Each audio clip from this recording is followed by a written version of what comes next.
Joining us now to talk about reinventing cities, Clare O'Neill. She's with Manchester Knowledge Capital, and as you will soon hear, she's not from these parts. Welcome to our side of the pond. Thank you, Steve. I always like to, not always, but often like to start our interviews by reading a little excerpt of something. And I have something here from the Greater Manchester Strategy of August of this year, but I think it'd be more fun if you read it. So if you would, Clare, just the italics there. Okay, read that if you thank would. you. Michael, if you would. It was once said that Manchester had the capacity to make all other cities look old-fashioned, if not obsolete. The heat and the intensity of our entrepreneurialism, our radicalism, helped to shape the modern world as we know it. Why?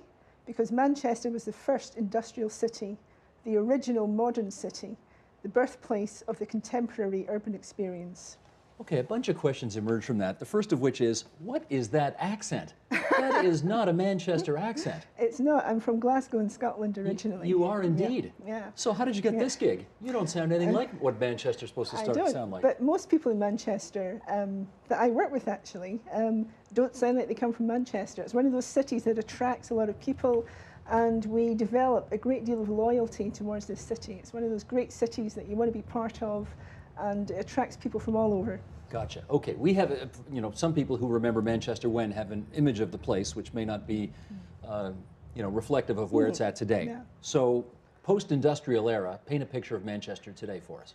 Okay, well, it's utterly transformed. I mean, I know the stereotype of Manchester that many people have is this very run-down, post-industrial, really suffering city. Yeah, grimy, dirty, all that. Absolutely, yes. And 20 or 30 years ago, that was an entirely justified image. You know, it really suffered in the 70s and 80s with post-industrial decline, a lot of unemployment, and a lot of old, bad housing and so on. And in the last 20 years, it's been utterly transformed. There's whole neighbourhoods that have been razed to the ground and rebuilt, some really great housing and business centres built up. The centre of the city is a completely different place to walk around. We're now the largest financial centre outside of London. We have great science parks, universities. It's a completely different place. This is what we want to get into and to see whether or not what you've done is applicable to other big cities around the world. First of all, Manchester by the numbers.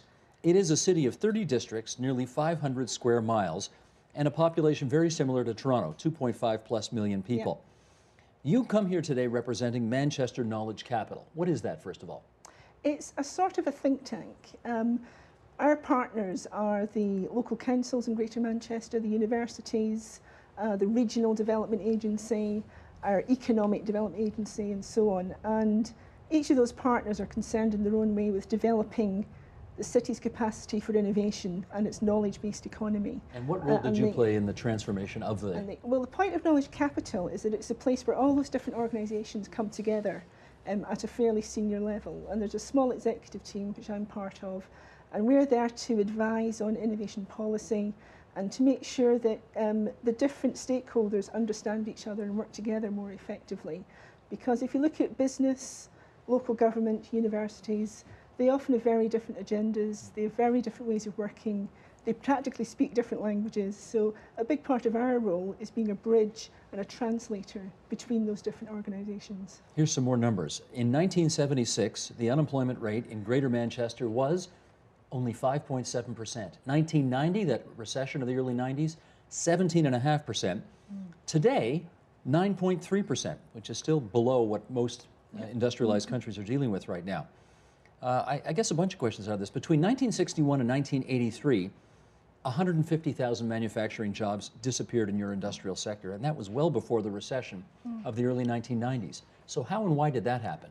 A number of reasons. One of the reasons is after the Second World War, the cotton industry, which Manchester was built on and was overly dependent on, went through a very sharp decline, especially through the 60s. And then in 1970s in the UK, Manchester, like many big industrial cities in the UK, lost a lot of its big manufacturing plants, car manufacturing and so on. Because? I think a mixture of reasons. One of them being the rise of manufacturing in the Far East and our uncompetitiveness in terms of salaries and costs and so on. This decline was particularly noticeable in Manchester, I think, because of that previous decline of the cotton industry.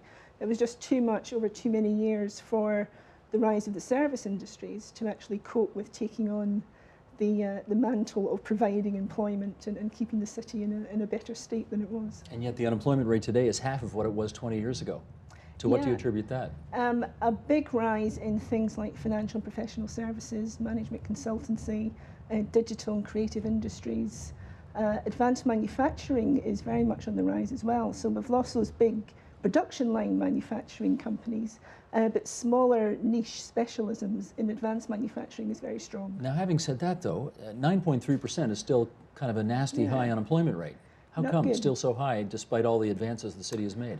Well, there are still, like any big city, there are the extremes. So we have a high number of people employed in knowledge-based sectors like the ones I mentioned, but we also have some of the most deprived areas in the UK where we have long-standing, almost chronic unemployment.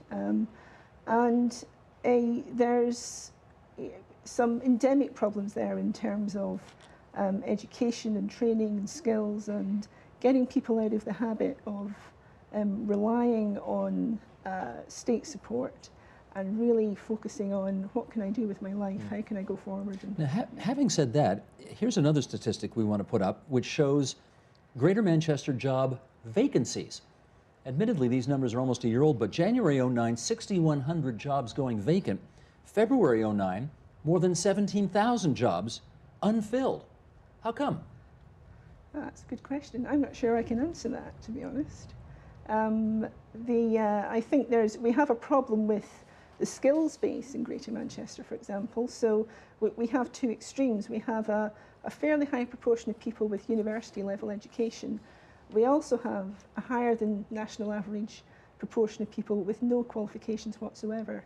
So the jobs may be there, but the people with the qualifications to do it may not be there. Okay, let's follow up on networking. What does it take to make this networking that you're involved in actually work?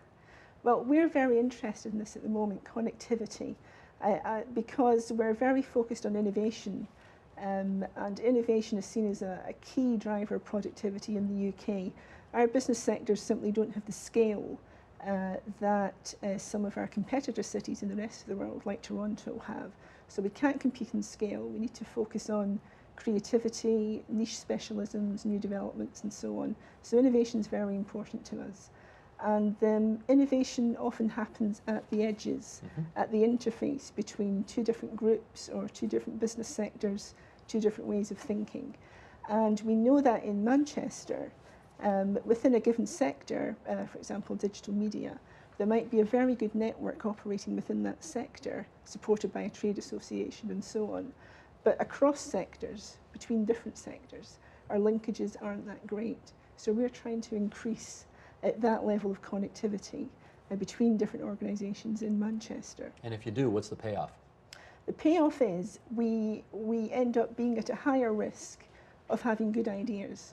Because the more people you're connected with, the more different groups you're connected with, you see the way in which those different groups tackle problems. So the more you have that, the more problem-solving techniques that you have at your own disposal, in your own mind, when you're coming up to tackle your own problem. So you're at a better risk of taking a problem-solving method from one sector and thinking, hey, if I adapt this, this can work for this, even though nobody's done it before. And that's innovation. What's Innovation Manchester? That's a programme that we started last year. So we're still working this up, but we ran a pilot last year with 80 business leaders from across the city region. We said to them, okay, what needs to happen in your sector to really boost its capacity for innovation? And we helped them through a process of prioritising those issues and looking at different ways that we could develop new solutions to it. And then we provided some funding to help some of those ideas go through a kind of pilot phase just to see how they work. So that's happening at the moment. We're also widening out this network to include many more business leaders, creative academics, people from the public sector as well. And we'll use that to look at some of the city's big challenges that need some innovative solutions. And besides the financial handout, which I think no business is going to turn down probably in these times, what's in it for them? What they told us was they really appreciated the chance to meet people from other sectors.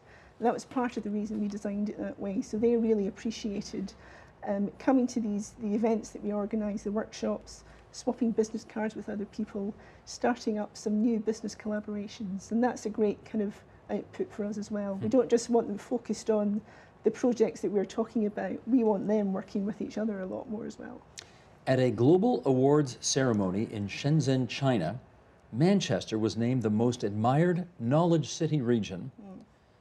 Do the people in Manchester notice this?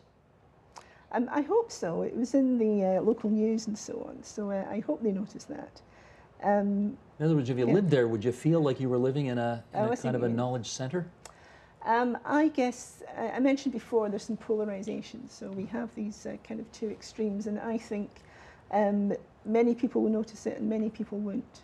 You know, we still have this problem of people who are outside the benefits that the city has seen so far. They don't have the skills, they don't have the jobs, they don't have the opportunities. And the Greater Manchester strategy, which you mentioned at the start, is very much a social strategy as much as an economic strategy, because we want to make sure the people in our most deprived areas have better life chances, more choice. Do you think the Manchester model is applicable to other big cities of its size around the world? Well, I've been talking with many of your colleagues from Toronto, and the similarity between the issues that we were coming up with was very striking. There's a number of things there. One is perhaps some underinvestment in training by our companies. One thing that's very striking in Manchester recently, we were talking with the leader of Manchester City Council, and he was saying he talked to a group of companies that were complaining they find it hard to recruit people at a supervisor level, but those same companies were investing nothing in training their own staff up to that level. So if you get a whole sector doing this, nobody wins. And companies really need to start seeing things within the big picture as much as what happens within their own company. I think it's always fascinating to see, because I know, whatever, it is 20, 30 years ago in Massachusetts in the United States, they put together these Route 128 companies, and everybody was trying to replicate the Massachusetts miracle elsewhere. But not everybody can do it, right? Absolutely, yeah. It's very dependent on local circumstances, local needs, and local personalities as well. So, you know, this kind of combination of business, university, local government, communities, we need all of these different stakeholders working together to develop that kind of place. And that's very personality dependent. If you happen to have the right people in the right place at the same time, then it works amazingly well. But because it's personality driven, personality affected, it's very hard to just not quite get the mix right, and then, you know, development doesn't happen. Well, congrats to Manchester. And Clare Thank you very O'Neill, much. it's good of you to join us here at TVO tonight. Thank you. Thank you, Steve.